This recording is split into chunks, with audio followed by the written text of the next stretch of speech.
Friends, चाय पत्ती का यूज़ अक्सर हम अपने प्लांट्स पर करते रहते हैं, लेकिन यदि पौधों पर इसका सही तरीके से इस्तेमाल किया जाए तो कहीं ज़्यादा फ़ायदे प्लांट को चाय पत्ती के फर्टिलाइज़र के मिल सकते हैं। तो आज की वीडियो में मैं आपको बताने वाली हूँ एक ऐसा फर्टिलाइज़र जो गर्मियों में पौधे के लिए बेहद ही उपयोगी है और फर्टिलाइज़र के साथ साथ एक इंसेक्टिसाइड और फंगिसाइड की तरह काम करेगा, क्योंकि चाय पत्ती के साथ एक और चीज़ में ऐड करके एक पावरफुल जैविक फर्टिलाइज़र बनाऊंगी। सभी प्लांट्स के लिए यूज़फुल है, ख़ास तौर पर फूलों वाले जितने भी पौधे हैं, गुलाब हो, गुड़हल, अपराजिता, मोगरा, मॉस रोज, सभी के लिए बेहद ही फ़ायदेमंद है। तो पूरे वीडियो में मेरे साथ बने रहें। इसको बनाने का और प्लांट पर यूज़ करने का तरीका जानना बहुत ज़रूरी है, क्योंकि गर्मियों में पौधों के लिए यदि फर्टिलाइज़र का सही तरीके से हम इस्तेमाल नहीं करते हैं तो प्लांट पर इसके नुकसान भी हो सकते हैं। फ्रेंड्स, ये एक लिक्विड फर्टिलाइज़र है, इसलिए इस फर्टिलाइज़र का यूज़ करते समय आपको इस बात का ध्यान रखना है कि बहुत तेज़ धूप में आपको इसका इस्तेमाल नहीं करना है। सुबह या शाम के समय आप इसको अपने प्लांट में यूज़ करें।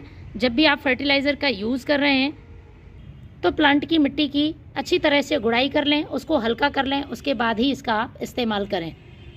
पौधे में यदि फूल खिलकर सूख गए हैं तो उन फूलों को आपको कट करते रहना है। इसके बाद आप फर्टिलाइज़र का यूज़ करेंगे तो पौधे पर बहुत तेज़ी से ये असर करेगा। इस तरह के जैविक फर्टिलाइज़र मैं अपने पौधों पर यूज़ करती रहती हूँ तो उनका मुझे बहुत ही अच्छा रिजल्ट मिलता है।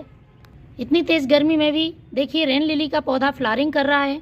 इसी तरह से मोगरा लगातार फूल देता रहता है। यदि आपने मॉस रोज का प्लांट लगा रखा है और उसमें बिल्कुल भी फ्लावरिंग नहीं हो रही है या फूल बहुत कम संख्या में आते हैं तो आप इस फर्टिलाइज़र का यूज़ करके देखें, आपका पूरा पौधा फूलों से भर जाएगा। तो चलिए शुरू करते हैं इस फर्टिलाइज़र को बनाना। मैंने इसको बनाने के लिए ग्लास का यूज़ किया है। पौधों की संख्या के हिसाब से इसे आप कम ज़्यादा बना सकते हैं। आगे चलकर मैं इसे डाइल्यूट करूँगी तो 5 से 6 पौधों के लिए ये पर्याप्त होगा। सबसे पहले इसमें हमें लेना है 1 चम्मच फ्रेश चाय पत्ती का। चाय पत्ती का पौधों में यूज़ करने का फ़ायदा है, ये प्लांट की सॉइल को एसिडिक करने का काम करती है और एसिडिक सॉइल में पौधे अच्छी फ्लावरिंग करते हैं। दूसरा, इसमें नाइट्रोजन मौजूद होता है, पौधे की नई ग्रोथ में मदद करता है। दूसरी चीज़ मैं इस्तेमाल करूँगी ये लहसुन। हम सभी के घर में बहुत आसानी से मिल जाता है। पौधों में अच्छी ग्रोथ और उनमें अच्छे फल फूल पाने के लिए तो ये ज़रूरी है ही। साथ में इसमें मौजूद सल्फ़र प्लांट की मिट्टी में इंसेक्ट, फंगस और चींटियों को दूर रखने का काम करता है। तो यहाँ मैं इस्तेमाल करूँगी लहसुन के छिलके का। तो हमें 1 मुट्ठी ये लहसुन का छिलका ले लेना है। इसको भी हमें चाय पत्ती के साथ डाल देना है और अब हमें इसमें डाल देना है पानी और हमें इसको ढककर रखना है 24 घंटे के लिए। गर्मियों के दिन है, ज़्यादा दिन हमें इसको इस तरह से नहीं रखना है। 24 घंटे ही फर्टिलाइज़र बनने के लिए काफ़ी हैं। तो फ्रेंड्स, 24 घंटे पहले मैंने इस फर्टिलाइज़र को बनने रखा था। कुछ इस तरह से आपको ये बनकर तैयार मिलेगा। लहसुन के छिलके अच्छी तरह से गल गए हैं और पानी का कलर भी चेंज हो गया है। इसको हमें छान लेना है। डायरेक्ट अपने पौधों पर इस्तेमाल नहीं करना है। छानने के बाद हमें इसे डाइल्यूट भी करना होगा। जब भी आप गर्मियों में फर्टिलाइज़र का यूज़ कर रहे हैं तो इस बात का ध्यान रखें, चाहे लिक्विड फर्टिलाइज़र हो या आप डायरेक्ट मिट्टी में किसी फर्टिलाइज़र को मिला रहे हैं, तेज़ धूप में आपको इसका इस्तेमाल नहीं करना है।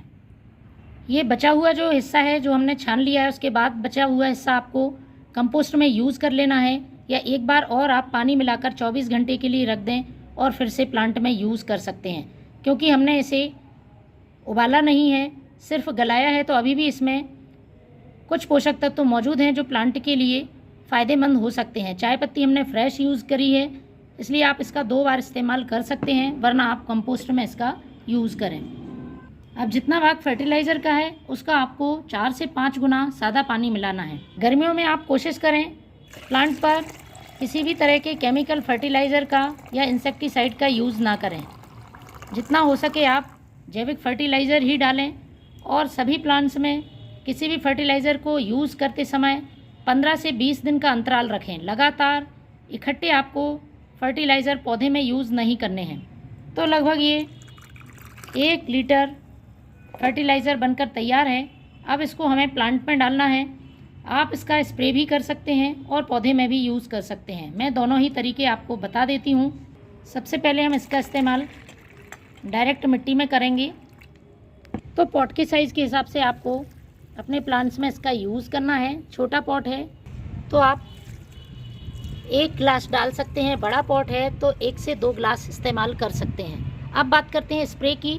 तो इसका स्प्रे करने के लिए आपको इसमें थोड़ा सा सादा पानी और मिला लेना है, कहने का मतलब थोड़ा और डाइल्यूट कर लेना है। इसका स्प्रे करने से पत्तियों पर चमक आएगी और सबसे बड़ा फ़ायदा होगा प्लांट के स्टेम में या पत्तियों में किसी भी तरह का इंसेक्ट, चींटियाँ या फंगस होगा तो वह भी दूर होगा। स्प्रे बॉटल में भर के आपको अपने पूरे प्लांट पर सुबह या शाम के समय अच्छी तरह से स्प्रे करना है। आप मेरे सभी प्लांट्स को देख पा रहे होंगे पत्तियों पर कितनी अच्छी चमक है। तो मैं इस तरह के फर्टिलाइज़र का यूज़ अपने पौधों पर करती रहती हूँ, तो आप भी इसका यूज़ करें। Thank you.